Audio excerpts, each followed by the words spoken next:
Hello and welcome. This is Project Management for Researchers, and this is part one, finance. So this is a three-part series that was originally developed under the EDGE co-fund program. So it was designed as a series of workshops for postdoctoral researchers who are either thinking about applying for external funding or maybe responsible or in charge of a project with external funding that exists. So it does work best as a workshop. So what we have online now is just a very short recording that goes through some of the key points. But if you're interested in running this as a workshop where we can go through lots of questions and answers and share experiences in a classroom setting or online, then please do contact me. My name is Richard Tuig and I'm a program manager at Trinity College, Dublin. So what's today about? Well, this is 1/3 of the project management triangle. So we're looking at the top corner, budgeting and costing and financial aspects of projects. Now, the tools and the processes that we're going to go through are derived from the project management body of knowledge. But we have to adapt them because we understand that the PMBOK, the principles of the PMBOK are designed around commercial projects where there's a fixed start and a fixed end and a very clearly defined scope. And then generally the budget is flexible, but we have a target, and the time and the schedule are flexible, but we have a target. Whereas we know that research is incremental, it's continuous, it's collaborative, and generally the scope is very fuzzy, but we have a ceiling, a fixed budget, and a fixed endpoint to our timeline. So the way we approach research projects is slightly different, but a lot of the tools and the processes that are designed in the PMBOK are really, really useful. And a lot of the structure that we force upon research comes from this project management body of knowledge. So if we understand the principles and the reasons behind the PMBOK, then it will help us communicate the way that we're running our project better with our sponsors and with our stakeholders, and it really helps us write better proposals as well to people that may not be as familiar with the way that research is actually conducted on the ground. So we're taking those principles and we're applying to the research projects, and a lot of the time we're looking at the big research program, which is Horizon 2020. You may have national funding, you may have other sources of funding, but generally they follow the same principles as a Horizon 2020 project, as an EU framework program project. So today we're going to cover research expenditure. So assuming you have an award, what can you use that money for and how should you spend it? Then we're going to look quickly at procurement, so the standard processes for buying things. And then we're going to finish up with using those techniques and using that knowledge to help us with budgeting new projects. So you might see this is going backwards because we're going from a project back to the proposal. But I believe it's really important to understand the way things are spent in order to really improve our accuracy and our skills at budgeting at the end. So that's the way that I'm going to go through this today. So, what tells us how we can spend our money?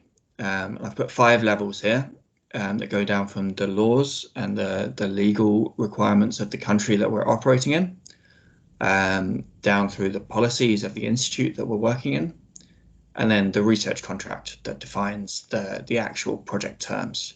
And then there's a couple of levels below that of kind of institutional protocols and ways of doing things and more cultural aspects of guidelines that may depend on the group or the department that we're working in. And some of these things may not be written down. Some of these things may be just the way of doing things in the office that you're sitting in.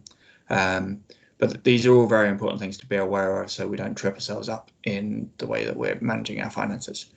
Now, so it's just to say we're going to focus on contractual terms today, but please be aware that the laws of the country aren't going to be written in your contract. You have to know them. The policies or institute aren't going to be written in your contract. You may have to go and hunt them down. And then the kind of cultural aspects and the guidelines of the department you're working in, they may not be written down either. So you may have to go and hunt them down.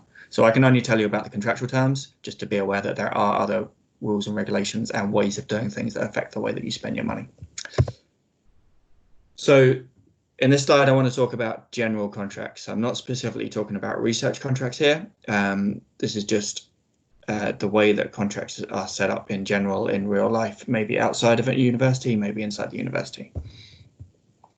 So contracts can be set up in different ways in order to transfer the risk from the person that is doing the work, so the executionary party, to the person that is funding the work. So that can be the sponsor or the client, or depending on what type of project it is, they may have different names as to who is on either side of the contract. So we're going to talk about the sponsor as in the person that's paying for the work, and the performer that is doing the work. So we can go from an extreme end of time and materials contracts, which means that the person who's doing the work declares every hour that they spend on the project and everything that they bought and paid for on the project, and they give all that information to the sponsor and ask to be paid back exactly for it. And therefore, the sponsor has taken all the risk in that situation. If the person who's doing the project spends more time or more money on materials, then the sponsor pays more for the project. A kind of intermediate step would be to reduce the risk slightly for the sponsor and agree a unit cost. So we say, I'm going to pay you per day, I'm going to pay you per month, and you're going to, however many months or units you spend on that project, I will pay you a fixed rate for those. So slightly less administration on behalf of the performer, but a transfer of risk to the sponsor. And then the final one is the other extreme, which is a lump sum, where we say, I'm going to do a job for you, and I'm going to deliver that job, and once it's delivered, you'll pay me a fixed sum of money. So I don't have to do any administration in terms of reporting time and materials in there, but as a performer, I'm taking a lot of risk there, because if I spend more time or if I spend more money, I'm still going to receive the same amount of money. The sponsor knows exactly how much they're paying, so their risk is reduced. So thinking about research projects and Horizon 2020 projects, what type of contract is the Horizon 2020 grant agreement? Well, it can be any one of these three, and it can be a mixed variety of these three. It's most typical for it to be a time and materials contract with some kind of cap and a flat rate overhead applied to it. If you're on a Marie Curie grant, you may be on a unit cost model. That means you're being paid per person month. And certain types of projects like SME instrument projects are done on a lump sum basis. So you have these three types of contract that run from one extreme to the other. You can then play around with them and include things like flat rates. So overheads would be done as a flat rate. You can combine things. You can say it's a lump sum plus a certain amount of time and materials. And you can set caps. So you can say it's a time and materials up to a certain ceiling. And you can do things to incentivize the work and to align it with strategy. So you can introduce milestone payments, you can introduce bonus payments. And they're all things to do to make sure that the performer aligns their work with what the sponsor wants them to do. So, like I say, the most common contract in a research environment would be time and materials. And that is because universities don't want to take a lot of risk. They want to be paid back for what they do. So it would be time and materials. There may be a flat rate on top of it, which is the overhead or an indirect cost. And generally there'd be a cap. So let's say it's a time and materials up to a certain amount. Right. If you get a research contract, so you've had a project awarded, it will always include certain things. So you can find these very obviously in Horizon 2020 grant because they're written out at the front and they're listed. If you're looking at a national award, you may need to look in a bit more detail into the terms and conditions of the contract. So it will always have a term. It will say how long the contract is going to last for, when the start and the finish are. It will always have a maximum amount. So this is the maximum amount we're agreeing to pay you for the project. And then it will define some allowable cost forms. So that is, I'm allowing materials costs, I'm allowing time costs, or I'm allowing other things like unit costs or lump sums, or I'm allowing indirect costs and things like that in there. It will then define what is eligible and what is ineligible within those cost forms. And that's really what I'm going to focus on in this reduced session today. There may be specific conditions in there. And then there will be a way of calculating the final grant, so exactly how much you're going to be paid back up to that maximum amount that we've already set. What else is in there? A load of legal terms on liability. definitions around how you're going to report what you've done and how it may be audited, requirements for publicity, legal requirements around arbitration, and of course the description of what you're going to do down there at the end of it. So don't forget that the contract includes all this stuff about money, but then it also should include the description of work or description of action at the end of it. So talking about actual costs. So what is eligible and what is ineligible? If we're in a classroom, we'd spend a lot of time talking about this because there's always a lot of queries about, can I spend this or can't I spend this in a project? It's normally easier to define things that you definitely can't spend. To say whether things are eligible or not, sometimes there's very long definitions, particularly if you look at personnel costs. In the Horizon 2020 annotated grant agreement, they run to 30 or 40 pages as to what is eligible. If it's not obvious, it's always best to ask locally first, and then if you can't get a clear answer, maybe go to your project officer in the commission. But the questions to ask yourself, or is this an eligible cost or is it an ineligible cost, is A, do I actually need to spend this in order to complete the project objectives? That's the first one. And then the second question is this something that my institute would normally charge to overhead? So would it normally be an indirect cost? And the reason for that is you can't have one rule for your project and then another rule for the rest of the department. So you have to follow a general practice for indirect costs. So to run through a few things quickly, spend outside the project term is generally by definition ineligible. There are exceptions. You may have a meeting that you've agreed with your project officer that is going to occur after the project, and you will be allowed to spend costs for that. Audit costs that happen after the project would be allowed. Bonuses and things are generally not allowed. Membership fees, if you go to the question of, do I really need this to execute the project? Something like a Institute of Physics or a Chartered Engineering membership fee, you don't need that. You need that for your own career, you don't need that for the project.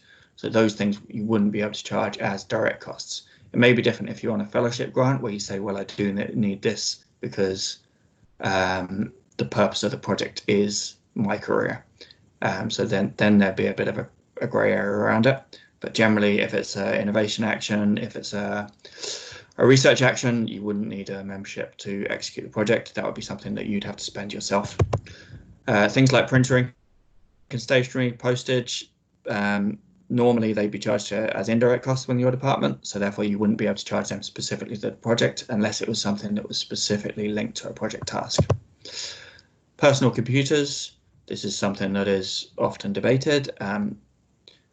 Often the Commission would see these as indirect costs because they think it's something that should normally be charged to department overheads.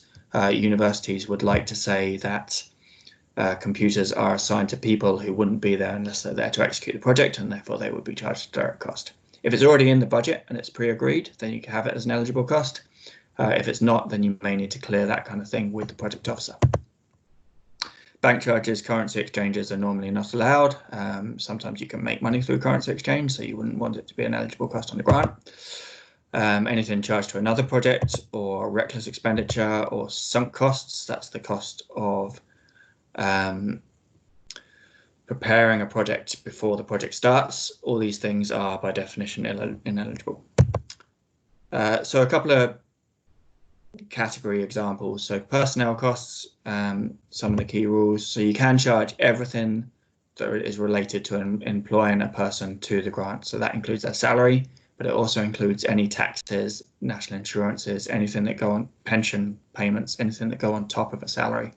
In Ireland, you can look at the IUA salary guidelines and it tells you the salary points for researchers, but it also tells you a guideline for how much the full cost of that charge is. When it comes to actually claiming the amount, you do it on an hourly rate model.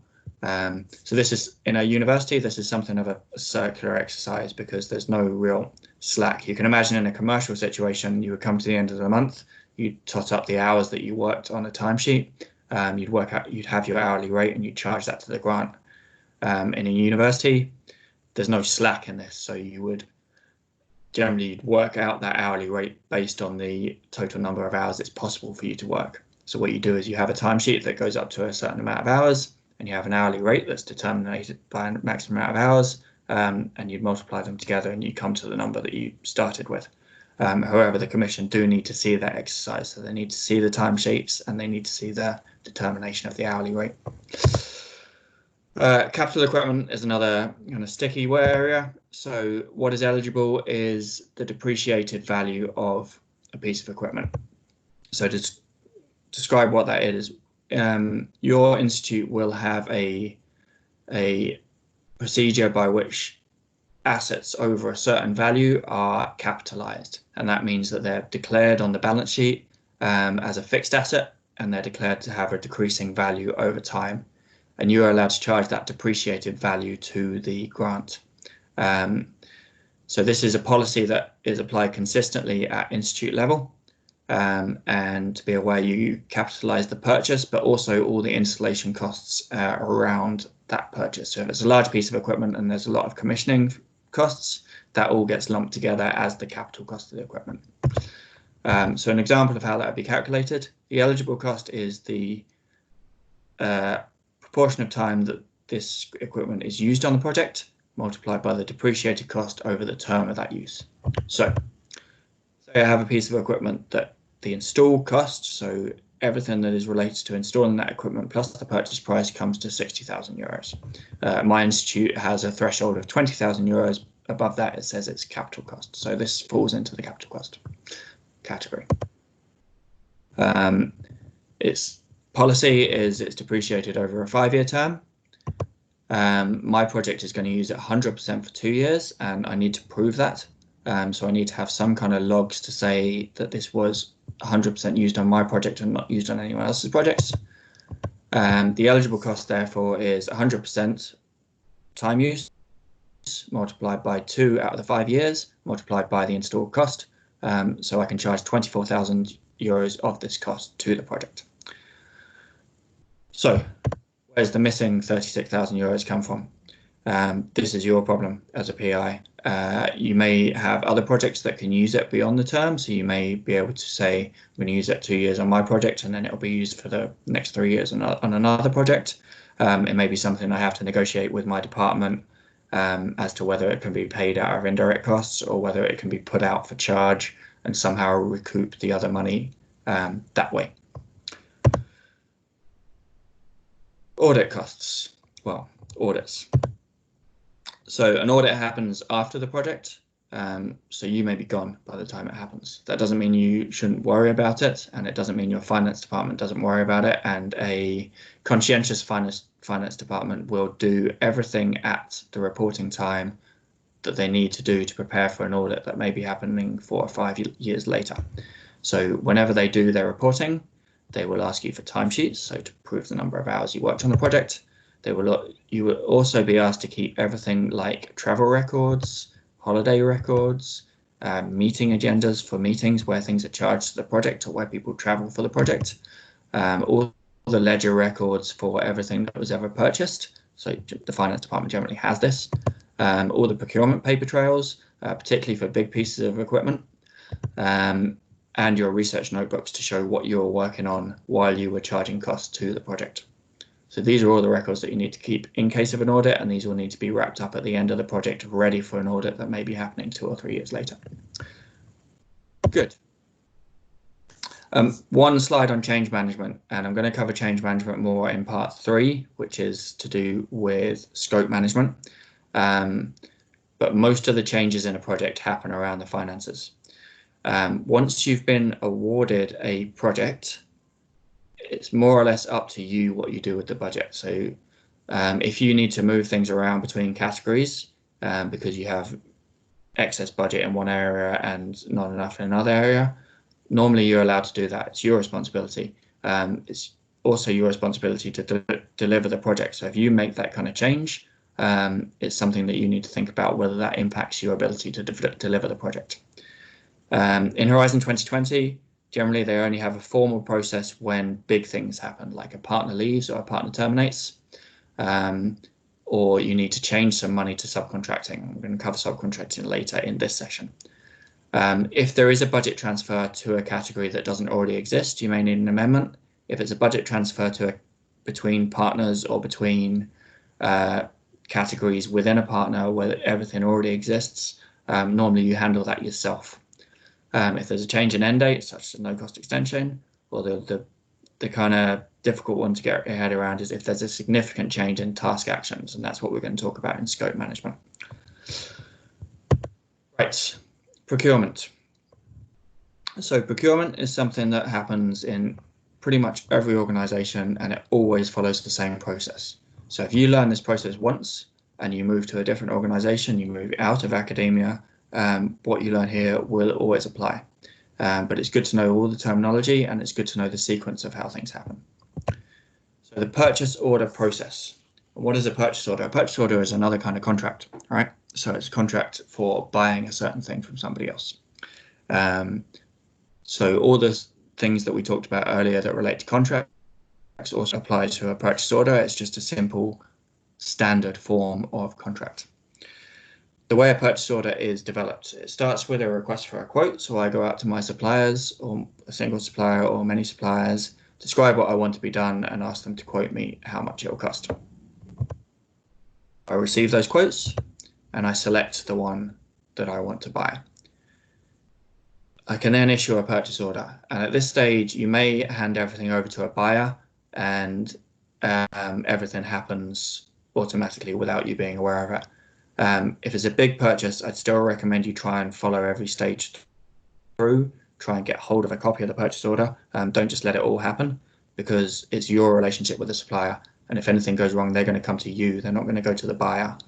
So in particular, the next stage, so after a purchase order is issued, the purchase order has some terms and conditions with it, and it will say on it, we need you to accept these terms and conditions in order to supply the goods.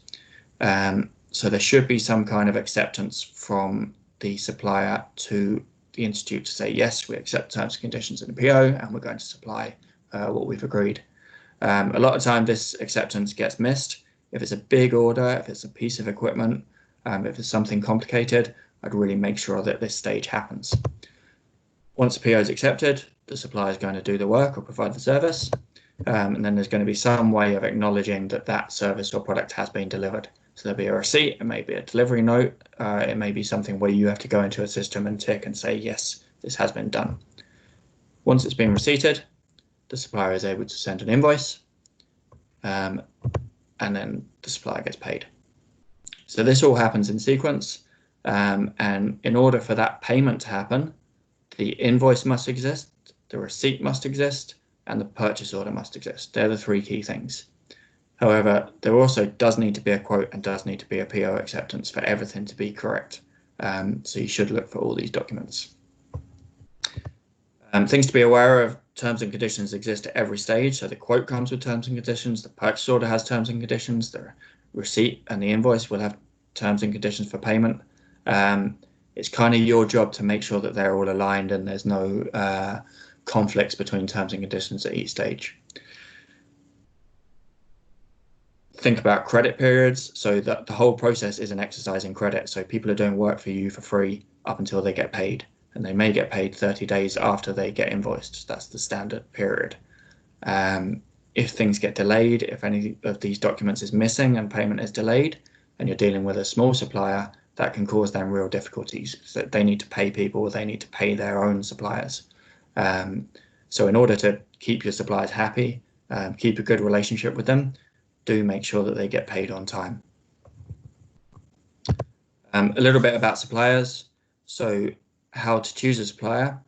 The order to go through is, if you're doing a kind of standard purchase, so you're looking at something like catering or marketing services where your university spends a lot of money in one area, they will probably have a preferred supplier in that category. So you go to your procurement website and you look up who the preferred suppliers are for catering, and you're instructed to use those. If the preferred supplier doesn't exist, you can then go to the list of existing suppliers, and you can ask procurement for that, or you may be able to find it on the website. And you look down and you see, is there an existing supplier in our database that has been checked for credit worthiness that I can use to make this purchase? If there's not, then you go down, and the third level is to say, okay, I have a new supplier, and I'm going to have to run through some checks, and I'm going to have to engage with procurement to get them added to the supplier database. The onus is on you as the PI to demonstrate value for money, and you need to do that whatever you're doing.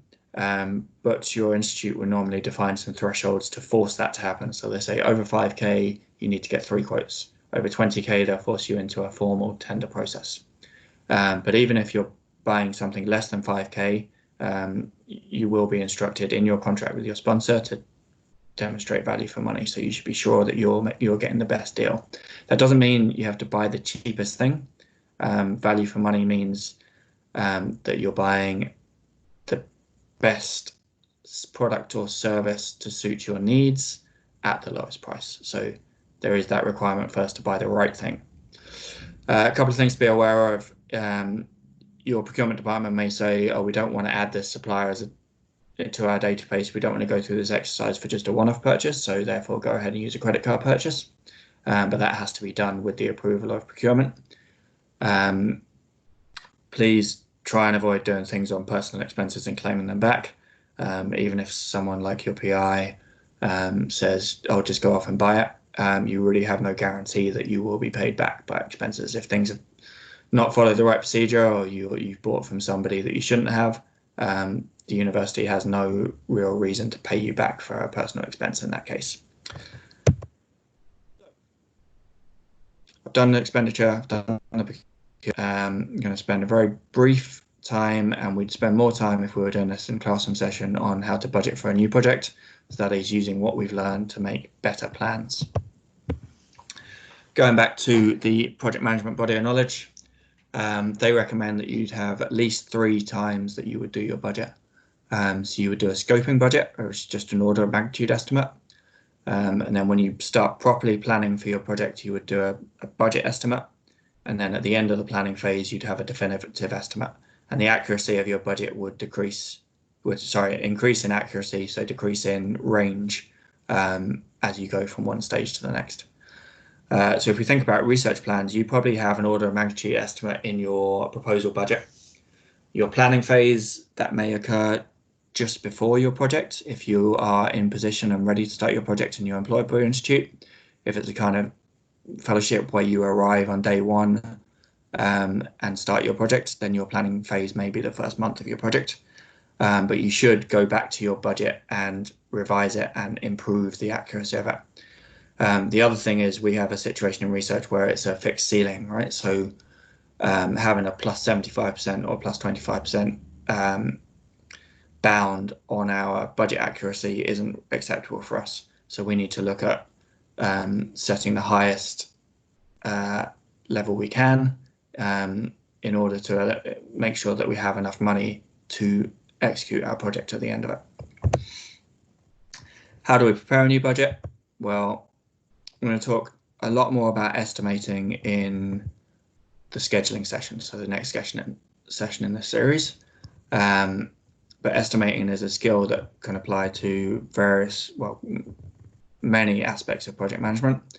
When we talk about estimating in budgets, we're going to either go from an extreme of bottom-up estimating, where we use actual figures, we plan out exactly what we want to do, we get quotes for everything, and we aim for a very accurate bottom-up estimate.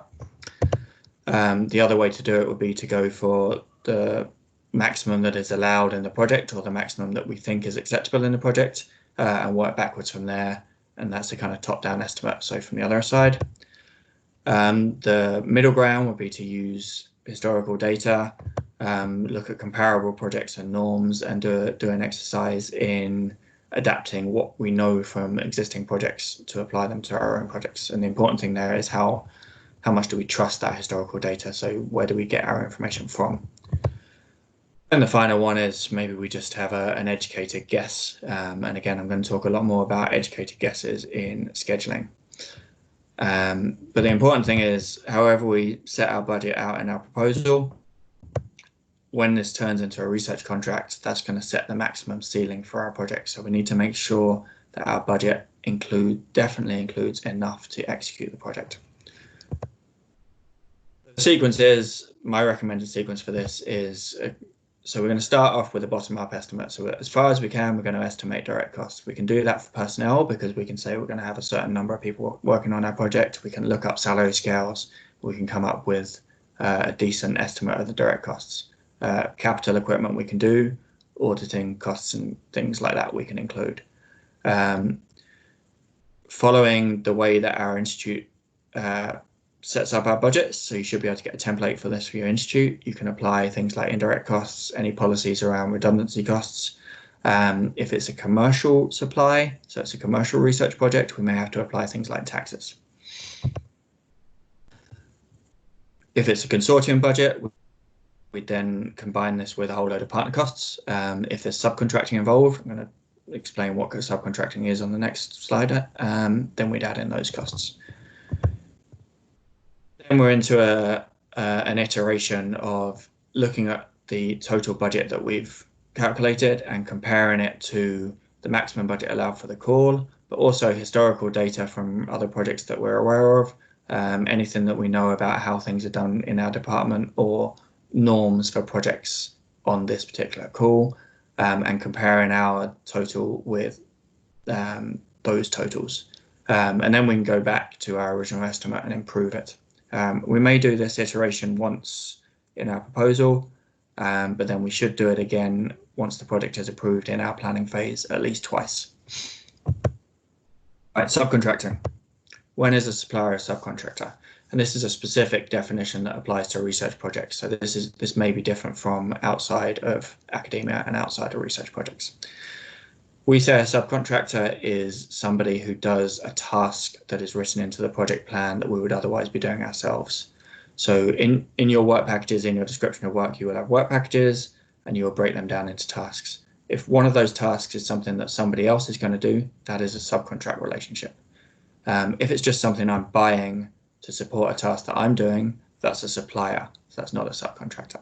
Is it a good idea? Well, the sponsors don't really like it. They don't like to see a lot of subcontracting in projects. Why is that? Well, they're paying you generally on a time and materials basis. So they're paying you for everything that has been done.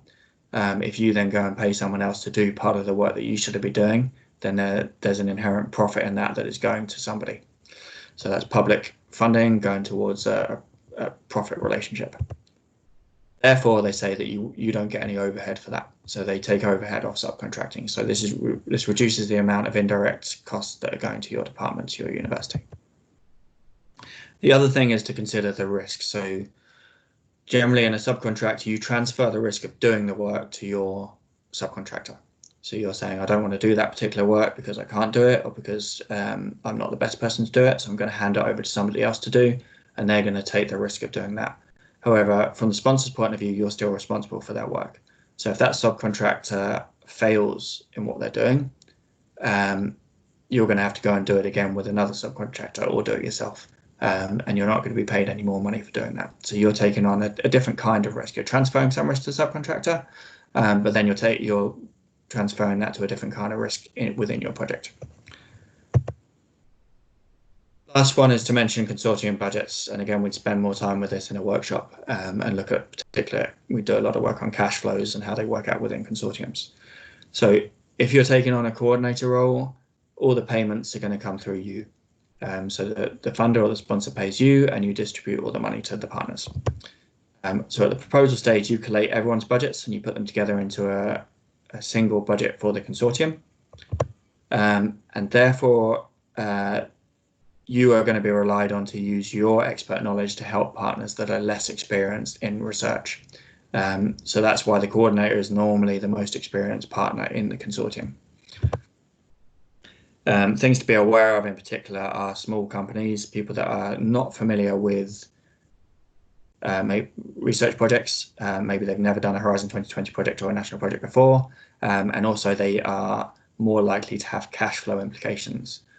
So if they spend a lot of money and they aren't paid back within a reasonable time, that can actually put the company at risk of going under. So it's that kind of seriousness for small companies. Some easy checks to do are when you're looking at partner budgets, as you would do when you're looking at your own budgets, look out for ineligible costs, particularly look out for capital equipment where they may be trying to charge the full cost of the equipment to the grant. Look for realistic personal rates. You can do a quick check where you divide the total personnel cost by the number of person months they put in, and see if that's a reasonable value for the country that they're operating in. Same way, look at the travel budget, divide the amount of travel budget they put forward by the number of planned trips that they say they do and see if it's a reasonable amount.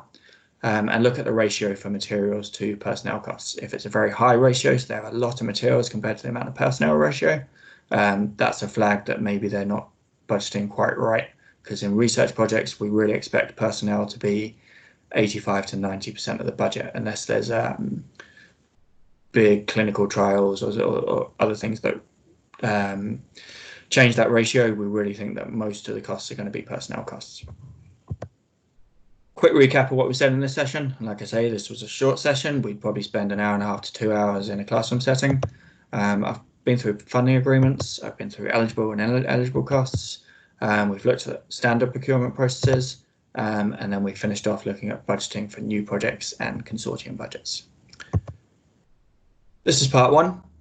And we've done this one first because in finance, it's mainly about rules and regulations, and you can say there is a right way of doing things in general. The next two sessions are going to be on scheduling and on scope. And in these, we go in more depth in project management processes and tools, because scheduling is a way of doing things, and there's no one right way of doing things. There are good ways of doing things, but there's no best way. And then scope management is much more fuzzy in research projects because of the nature of them, because scope is generally poorly defined, whereas we know our budgets and our schedules are fixed. So I look forward to seeing you back for part two, or skip straight to part three if you want to go for the exciting scope management session. And thanks for your time today.